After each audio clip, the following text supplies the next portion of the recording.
He merely said a few things critical of the Soviet army and was immediately arrested and interrogated. Not only that, he was also forced to sign a confession admitting he had passed information to a hostile spy organization. Feeling deeply wronged, he shook his head desperately, unwilling to admit to such a fabricated crime. But then, the next second, a witness was brought in. Janusz slowly turned his head only to find that the so-called witness was his own wife. Seeing her tear-streaked face as she reluctantly pointed him out, Janusz instantly realized she had been tortured and threatened. To spare his wife any further suffering, Janusz had no choice but to sign the confession. A month later, Janusz was sent to serve a 20-year sentence in the desolate Siberian wilderness. The prison warden loudly warned them, "Don't even think about escaping. Even if you get past the fences and guards, you'll never survive the 1,300 square kilometers of endless snow and ice. As long as you work hard and repent, you may still have a chance to start over and regain your freedom." That night during dinner, Janusz saw a group of prisoners suffering from night blindness due to malnutrition. At that moment, he realized even if he behaved and served his sentence, the odds of surviving long enough to see freedom were incredibly slim. People froze to death, died of illness, or collapsed from exhaustion every single day. Very few lived long enough to complete their sentences, let alone someone like him, with a 20-year term. So from the first day he arrived, he began planning his escape. While out working, he carefully observed the terrain and surroundings to prepare for his getaway. It was there that he met another man who shared the same dream of escaping. The man told Janusz he'd been there for 2 years and had figured out how to get past the barbed wire fence. Now he was just waiting for the right moment. Janusz believed him completely, and began secretly stashing away food for the escape. Half a month later, one night, a violent snowstorm swept through the area. Overjoyed, Janusz grabbed the man and said, "This storm will cover our tracks. This is our best shot to escape." But to his surprise, the man suddenly backed out, making up excuse after excuse to avoid leaving. Frustrated, Janusz asked him for the method to get past the fence. He had decided to escape on his own. Only then did the man finally confess the truth. He had been sentenced to 50 years, meaning he would die there. He never actually knew how to cross the fence, nor did he have the courage to escape. What he did was find newly arrived prisoners and pretend to plan an escape with them. He did it only to give himself hope and a reason to keep going. After hearing this, Janusz was filled with rage. The crushing disappointment after being given false hope was unbearable, but there was nothing he could do. He had just missed a perfect chance to escape. Fortunately, Janusz soon found a few others who genuinely wanted to break out. Every day, they discussed escape routes, gathered food, and waited for an opportunity. Then one afternoon, while returning from labor, they were caught in a blizzard. The storm was so intense that the team couldn't move forward, and the captain had no choice but to halt the group. As time passed, some of the weaker prisoners began to collapse. In such a brutal Siberian climate, collapsing meant never getting back up. Janusz saw this as a gift from heaven, a perfect chance to escape. But just as he was about to act, the cautious captain, afraid someone would run, ordered everyone to lie flat on the ground. Frustrated, Janusz thought his chance had slipped away again. But then, an American veteran named Smith refused to lie down. Smith believed if they stayed put, everyone would freeze to death within an hour. He shouted to the captain, "I'm not dying here. I'm going into the forest to build shelter." The captain, alarmed, immediately drew his gun. Smith, reluctantly, lowered his head, but the moment the captain turned to leave, Smith stood up and calmly walked toward the woods. The captain yelled, "Stop now or I'll shoot!" But Smith didn't stop, he just kept walking. Janusz watched the whole thing unfold. The captain yelled for a long time but never pulled the trigger because deep down, he knew Smith was right. He looked at the prisoners lying in the snow, slowly put away his gun, and finally ordered everyone to head into the woods and build a shelter. Janusz was filled with hope again. He'd found another chance to escape. He immediately got up and followed the crowd into the forest, just as Smith predicted. Within minutes, several bodies were already lying lifeless in the snow. Under Smith's guidance, everyone began quickly building a makeshift shelter using branches. But Janusz gave up his escape plan for now. He had stored food back in the prison barracks, but hadn't brought any with him, and in the barren Siberian wilderness, no one survives without food. More importantly, Janusz planned to convince Smith to escape with him. He believed that surviving a long, dangerous escape would require someone like Smith, experienced, brave, and dependable. After everyone worked together to finish building the shelter, Janusz took the chance to start bonding with Smith, but he didn't reveal his plan to escape right away. He had to make sure Smith could be trusted before sharing the truth. That day, Janusz, Smith, and a few other prisoners were taken to work at a mine near the camp. It was Janusz's first time working underground, and he was so nervous he could barely stand or walk properly. With every thunderous boom echoing through the tunnels, Janusz felt like he was in hell. He had the constant fear that he would be buried alive in the mine. Panicked, he ran desperately toward the entrance. In a daze, he saw the home he had longed for day and night. It was like he was under a spell. Rushing headlong toward the house he had imagined, he reached for a stone beside the flower pot, because underneath it was the key to open the front door. Just as he was about to grab the key, a Soviet guard at the entrance yanked him back to reality. Smith, who happened to be nearby, rushed over and pulled the dazed Janusz away from the gun barrel. Smith could see that Janusz had thoughts of escaping in his heart. He said to him directly, "If you trust me, we can go home together." As it turned out, Smith had been planning an escape for a long time and had already found several others who shared the same goal. Janusz, who had always wanted to escape, didn't hesitate at all. He and two of his companions joined Smith's team. 2 months later, on a stormy night, another blizzard swept through the region. They hid in their barracks, clutching the small stash of food they had carefully saved, anxiously waiting for the guards to change shifts. Then, taking advantage of the changeover, they slipped into the power room, shut down the generator, and made a break for it through the electric fence. But as soon as they crossed the fence, the Soviet guards opened fire and began chasing them down. The group sprinted into the forest, running with everything they had. They didn't dare stop for a second, terrified of being caught because they knew if they were, they'd likely never survive. Their only option now was to keep running, just keep running forward. After running for what felt like forever, the group, already weak from malnutrition, began to slow down. Janusz pushed himself to keep going, urging those who had stopped to get back up and keep moving. Thanks to his encouragement, the group forced themselves to their feet and pressed on, but the blizzard kept getting worse, making it harder and harder to move. Oddly, Janusz felt thrilled because the stronger the blizzard, the better it would cover their tracks. However, the icy wind and snow lashed against their faces like blades, severely slowing them down. Thinking fast, Janusz used their only knife to scrape a piece of bark from a tree, fashioned it into a mask, and strapped it to his face as protection. They kept running for over 10 hours, only stopping when the blizzard finally let up. But due to the storm, they had only covered less than 30 kilometers. Following Janusz's suggestion, they pooled all their food and supplies and divided everything equally. Only by sticking together could they increase their chances of survival. Wasting no time, they resumed their journey right away. As they fled, they sketched a rough map from memory to guide their escape route. Their plan was to head south and cross the border to fully escape Soviet control. Without a compass, they relied on instinct and experience to guess the direction. If everything went well, they believed they would reach Lake Baikal in 2 weeks. Finding the lake would prove they were going the right way. But the problem was, the food they had saved would only last a week at most, so they cut their food portions in half to stretch the supplies. To stay warm,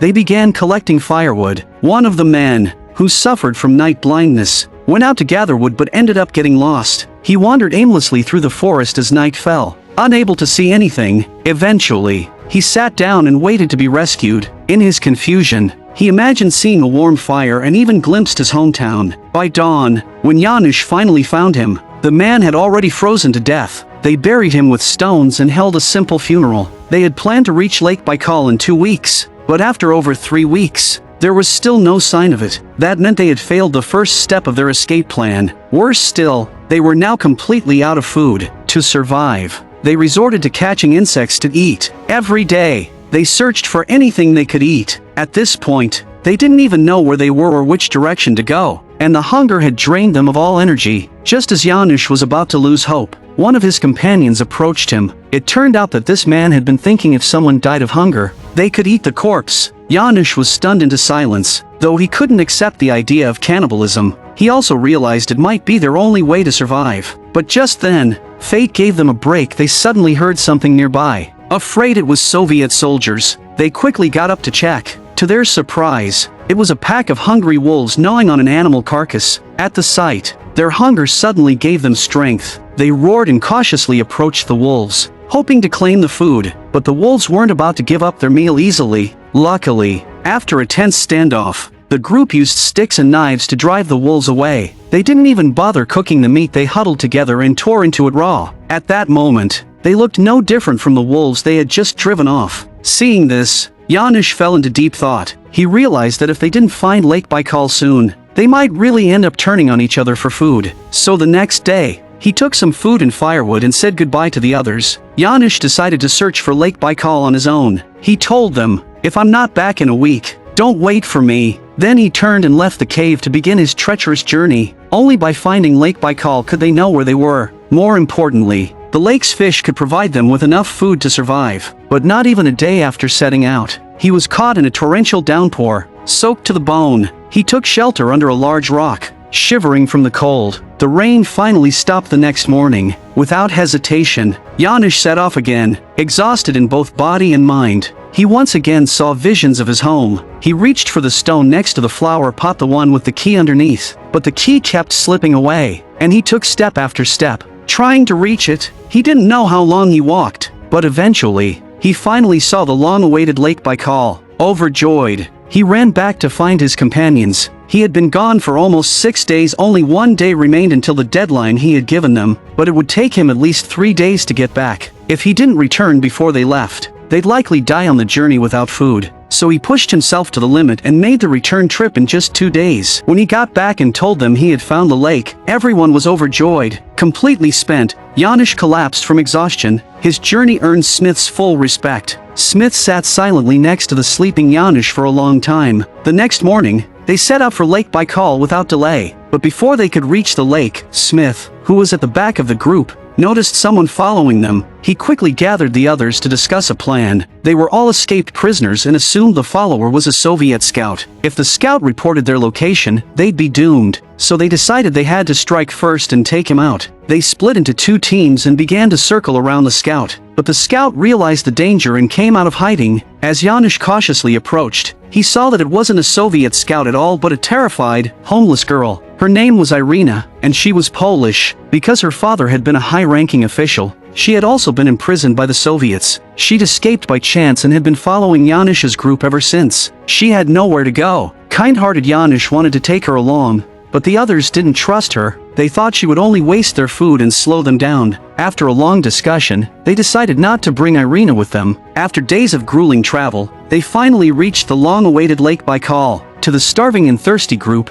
it was a beacon of hope. The lake's abundant fish could keep them alive. They cheered and rushed toward the water and were surprised to find an antelope trapped in the mud nearby. After much effort, they finally managed to pull the antelope from the mud. They divided the meat among themselves, and with so much food, they no longer felt the need to be stingy. They even called Ireina over to join them and share the meal. It was the first and only time in a month of running that Janusz and his group ate until they were full. Seeing Ireina just as hungry as the rest of them, they were finally moved with compassion and agreed to let her join the group. After a day of rest, they continued their journey. Though most accepted Ireina's presence, Smith still believed she would slow them down. Ireina, sensing Smith's coldness toward her, took the initiative to get closer to him and try to build a connection. Though Smith sympathized with the hardships she had endured, he still believed she would become a burden to the group. Determined to prove her worth and avoid being abandoned, Ireina went out of her way to help everyone and build relationships with each person, but Smith was the hardest to win over. Then one day, Ireina saw the wounds on Smith's foot and,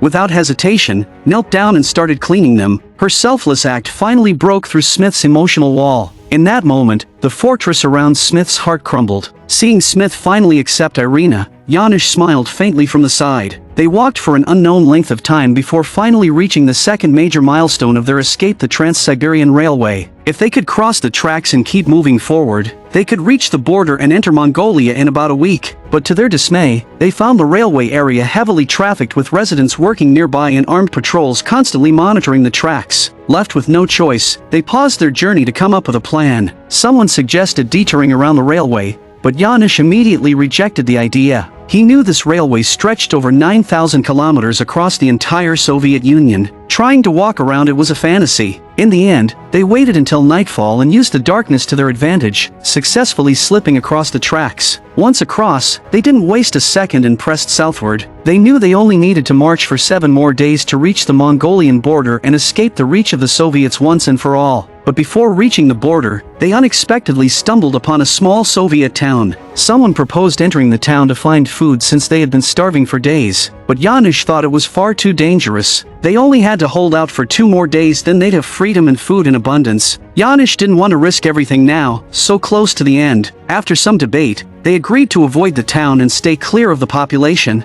That night, they camped in the woods near the town, but Janusz soon realized one of their companions was missing. This particular man, covered in tattoos and known for drinking and gambling, had always seemed unreliable. The group assumed he had sneaked into town to gamble and drink, and some worried he might expose their identities and get them all caught. Someone suggested leaving him behind and moving on, but Janusz strongly objected. He refused to abandon any member of their escape team. Just then, the missing man returned. Smith yelled at him furiously, "You went to gamble and drink, you could have gotten us all killed." But the man said nothing, just stared back at Smith with innocent eyes, then emptied his backpack onto the ground, revealing a pile of food. He hadn't gone to gamble at all.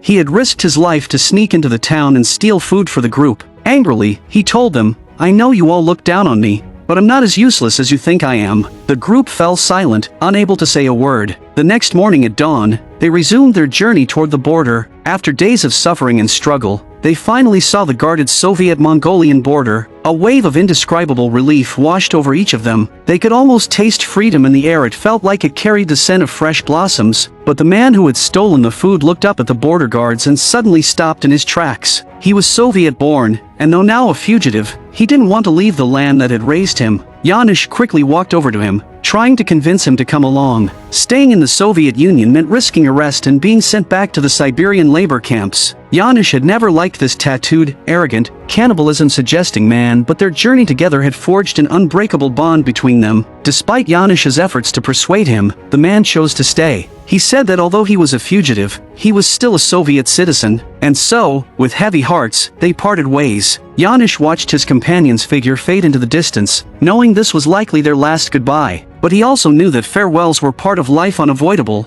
No matter how deep the connection, Janusz and the remaining 5 continued their journey toward freedom. They believed they had finally broken free, and their joy overflowed. But not long after, they suddenly encountered the Soviet-Mongolian Alliance patrol. It turned out that Mongolia was tightly aligned with the Soviet Union politically, militarily, economically, and diplomatically. That meant they weren't truly free yet, and being caught was still a real threat. The disappointment crushed them like a wave. Hope turned into dread in an instant. Helpless once again, they continued their flight. Before long, they stumbled upon a temple. Someone pointed out that monks were known for their kindness and would likely offer food. Though Janusz was reluctant to take the risk, they were almost completely out of supplies. In the vast, barren wilderness, the temple might be their only chance of survival. After much thought, they finally pushed open the temple's doors. But inside, they found only ruin. There wasn't a single soul in sight. Then Janusz saw bones buried in the dirt.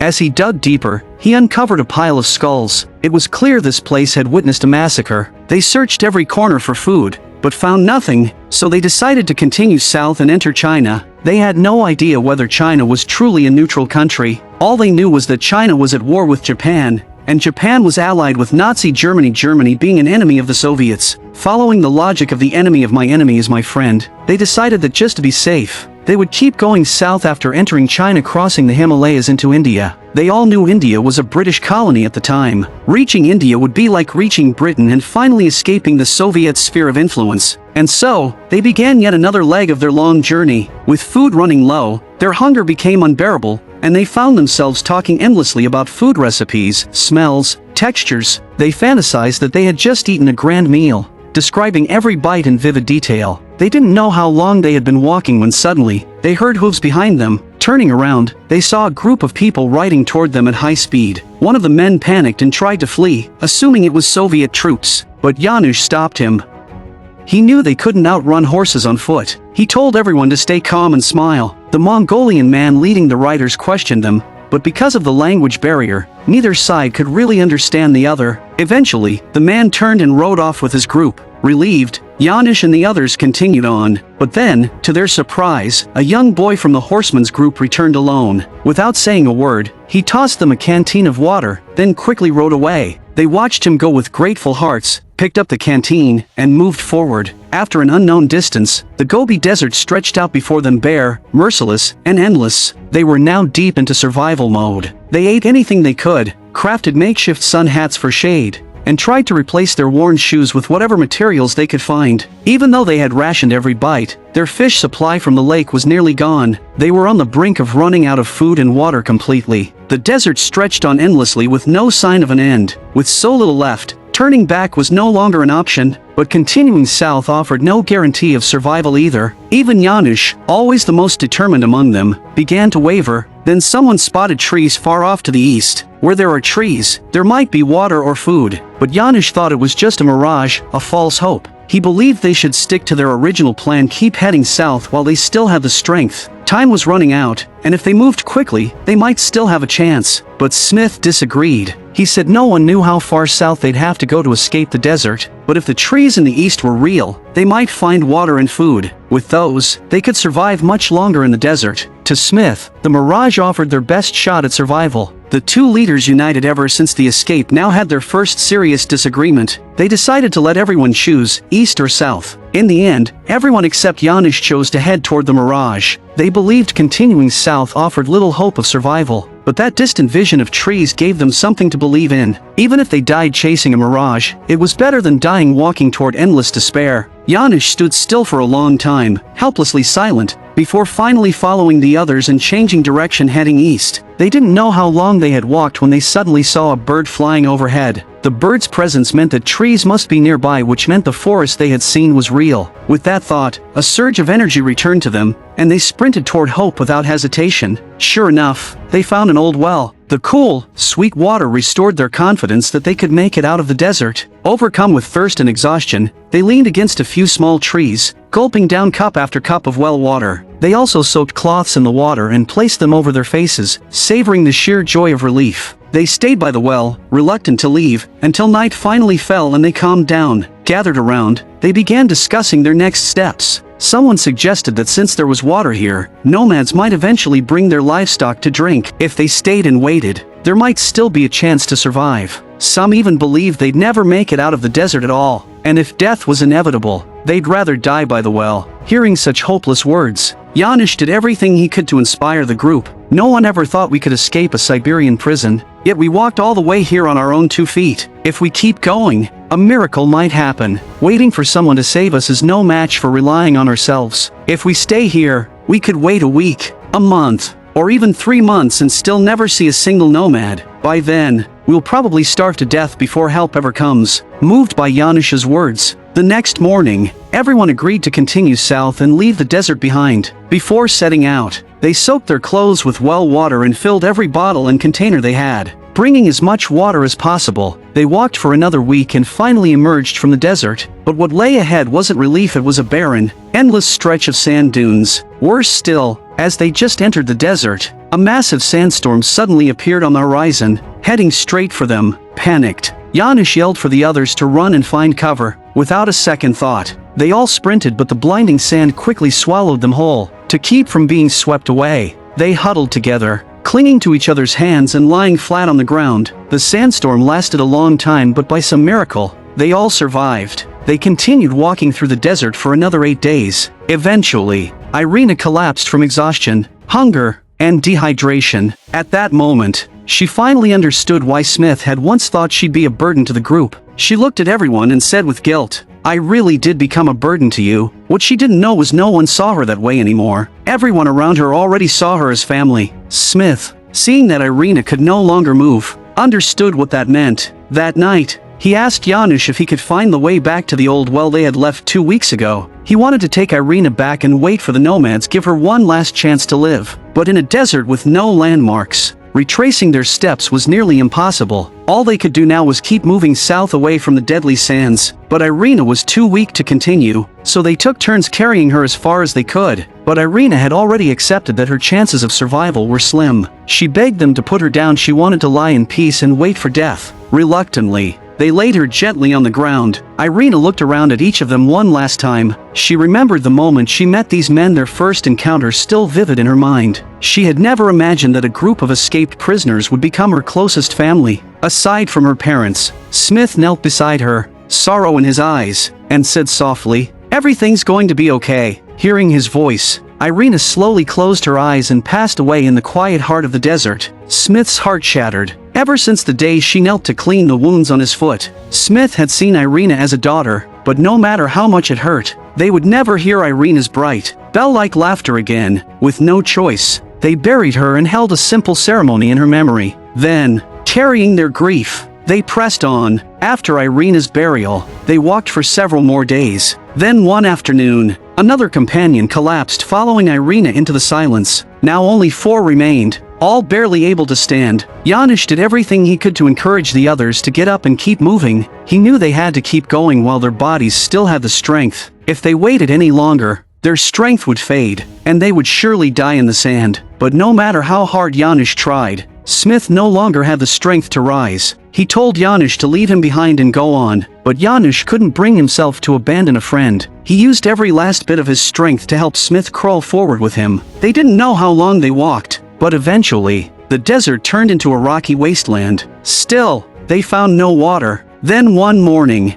a companion suddenly woke up in a panic and saw a snake darting past him. He froze, unmoving, until the snake was gone. Then, a thought struck him. He dragged his tired body and ran after the snake. He hadn't had water in 4 days. He believed that the snake could lead him to a source of water, and it did. He found a small patch of drinkable water. Overjoyed, he ran back and shouted to the others. The group rushed over and began gulping it down. It was only muddy water filled with sand, but it gave them life and the strength to keep going. Afterward, Janusz and the others began searching for the snake again. Soon, they found it and turned it into a fresh meal. Feeling weak, Smith again told Janusz to leave him behind. He didn't want to slow the group down and get everyone killed. But Janusz refused, because never abandoning a comrade was the principle Janusz had clung to through it all. Only those who've suffered through such trials can truly understand the value of that commitment. Maybe it was the nourishment from the snake meat, or maybe it was Janusz's unrelenting encouragement. But the next morning, Smith stood up again. Seeing Smith on his feet, the group cheered and packed their things. They leaned on each other and pressed forward.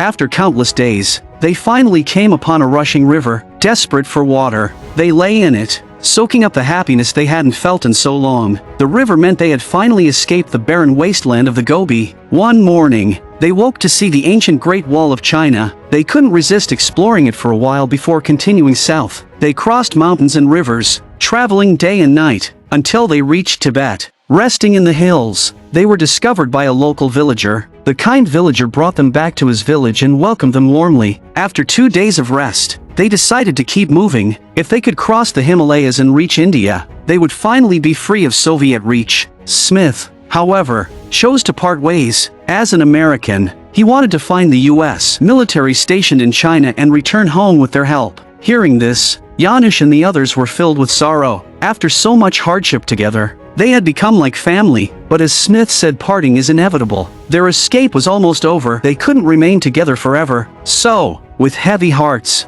they said goodbye to Smith and continued on. As they stood before the towering Himalayas, Janusz could barely contain his joy. He imagined himself returning home, standing before his wife. The 3 of them, carrying food and water given by the villagers, began the long journey over the Himalayas, and at last, they made it, crossing into India, the final destination of their escape. But even after reaching India, Janusz didn't get to go home right away. He was Polish and his homeland was still under Soviet control. So he waited, and he waited nearly half a century until the fall of the Soviet Union. Only then did Janusz finally get the chance to return home. He walked up to the flower pot, lifted the stone beside it, and took out the house key underneath. He had imagined this moment so many times over the years, and now, at last, he opened the door. I'm a movie enthusiast. Please subscribe to my channel, and I'll see you next time.